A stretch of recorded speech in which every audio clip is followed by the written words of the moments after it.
Bagi Bu absen ya, terima muda. Hadir Bu. Bulan Afrilia, hadir Bu. Rizalika Ramina, hadir Bu. Oke, semuanya hadir ya. Hadir Bu.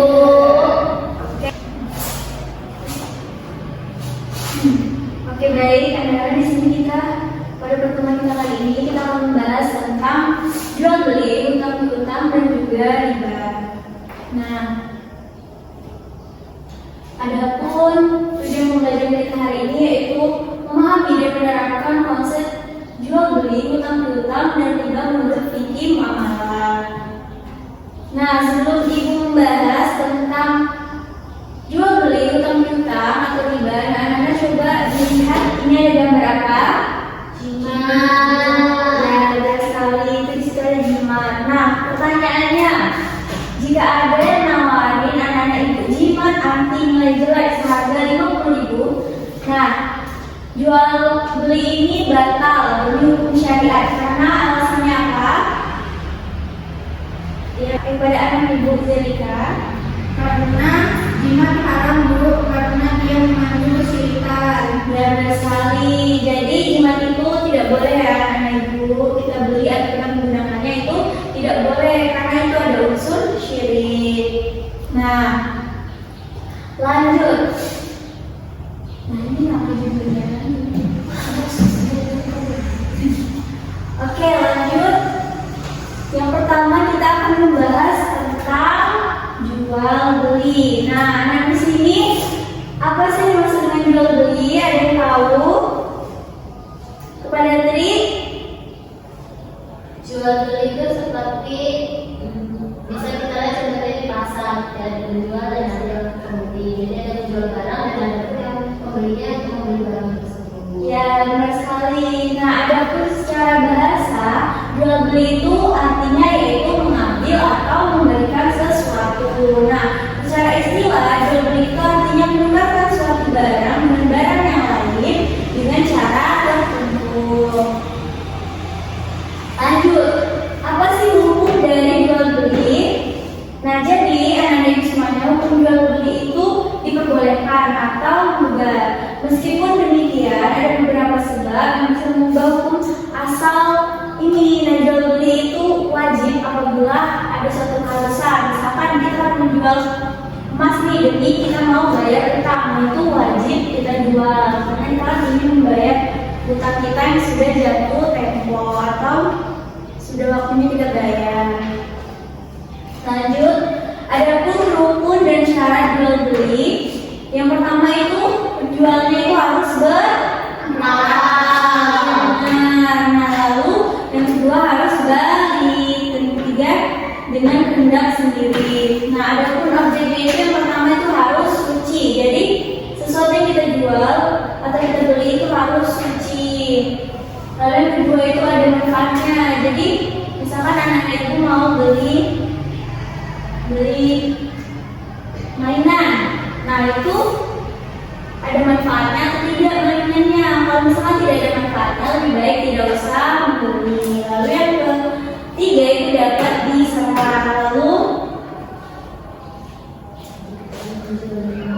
Lalu lanjut ke akad jual beli. Nah, jadi akad jual belinya itu ijab dan kabulnya harus berhubungan, lalu bermakna mufakat, tidak disambungkan, lalu urusan lain lalu berlaku.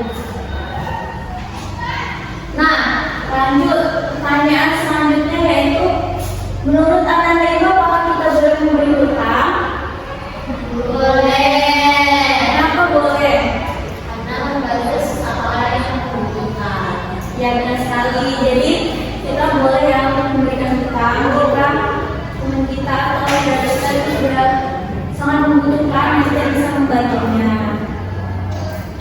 Nah, lanjut utang piutang. Nah, apa sih dimaksud dengan utang piutang? Jadi utang piutang itu di dalam bahasa Arab ada dua kata.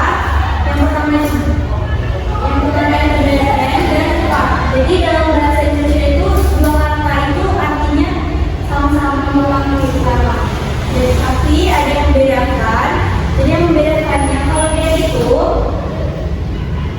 mencakup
bulannya, kadar, dan takarannya. Menurut anak ibu, kita menjual kucing dalam karung itu boleh atau tidak?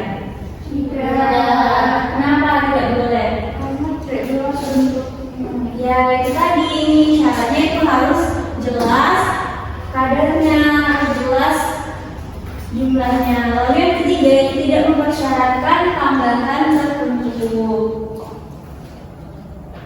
Nah lanjut ke riba. Apa sih riba? Ada yang tahu?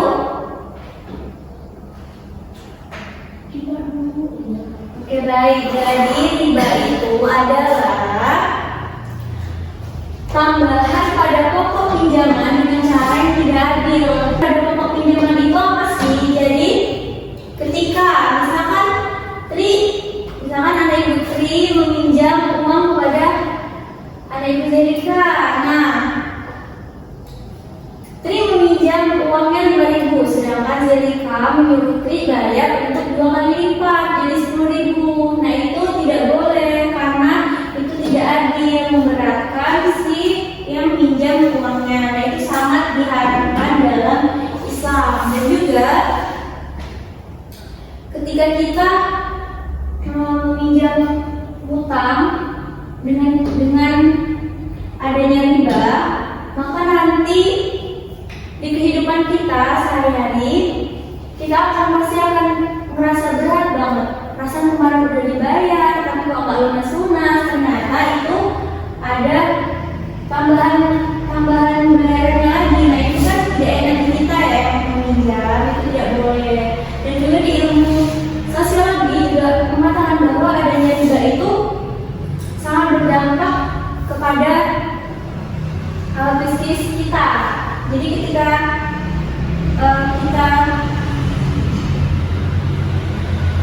kita membayar tambahan uang pinjaman tersebut, maka kita akan semakin drop atau bisa mengakibatkan seperti yang berita-berita sekarang, banyaknya orang yang memilih untuk meninggalkan dunia ini itu karena banyaknya hutang. Nah itu tadi adanya riba dalam pinjamannya. Lalu apa sih dampak riba? Nah ini dia dampak riba, yaitu merugikan peminjam. Jadi beban hutang itu lebih berat. Yang seperti yang dibilang tadi, kayak itu udah bayar, tapi ternyata bunganya itu masih ada. Jadi itu yang sangat merugikan peminjam. Lalu merusak ekonomi, yang mengakibatkan ekonomi karena keuntungan itu hanya menumpuk pada pemilik modal. Jadi yang memberi hutang itu enak-enak saja karena dia mendapat uang lebih dari kita kan, sedangkan kita itu sangat mengganggu ekonomi kita, lalu menimbulkan ketidakadilan. Karena apa? Karena menciptakan kesenjangan sosial dan ekonomi yang besar antara orang kaya dan juga orang miskin. Oke, jadi apa yang dapat anak ibu simpulkan dari materi ini? Ada yang bisa jawab? Atau bukan? Coba simpulkan materi apa yang sudah ibu jelaskan tadi. Sudah simpulkan misalnya jual beli itu ada ketentuan dan syaratnya harus syariah Islam. Sedangkan untuk hutang itu diperbolehkan, tapi ada ketentuan juga. Untuk yang terakhir itu riba tidak boleh karena menyebabkan terganggunya ekonomi kita, dan itu juga haram. Ya, jadi yang dapat kita simpulkan hari ini yaitu kita boleh melakukan jual beli, tetapi ketika kita melakukan jual beli itu tidak boleh ada bunganya, atau jual belinya juga harus yang jujur, tidak boleh mengurangi timbangan, atau kita sangat menaikkan harganya. Lalu juga kalau mau hutang itu harus dilihat ada ribanya atau tidak. Oke, nah ini kesimpulannya. Jadi setiap manusia itu memiliki potensi untuk berbuat baik atau takwa dan jahat atau rakus. Nah, oleh karena itu Islam menetapkan syariat yang diperinci dalam fikih muamalah untuk mengatur interaksi manusia agar tercipta keadilan dan keselamatan bersama. Nah, mungkin itu yang dapat ibu sampaikan hari ini. Apakah ada yang ingin ditanyakan dari gabut? Oke, semuanya sudah mengerti ya? Oke, baik. Nah,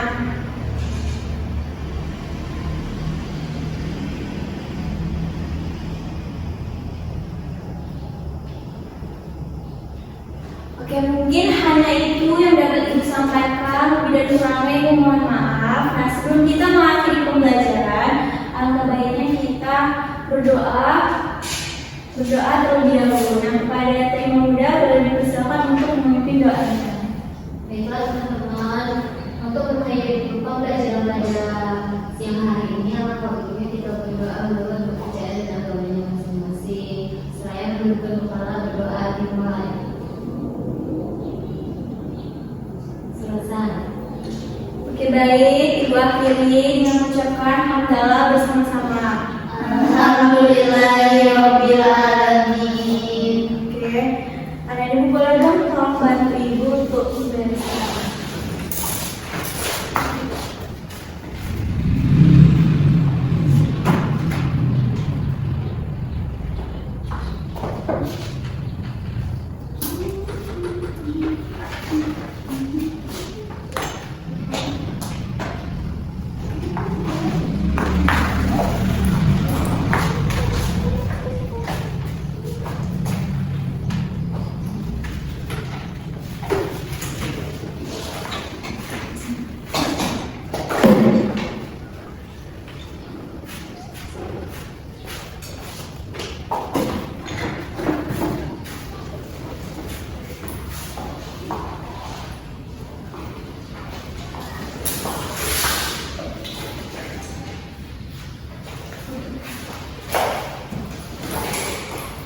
Baik, Ibu pamit dulu ya. Assalamualaikum warahmatullahi wabarakatuh. Waalaikumsalam warahmatullahi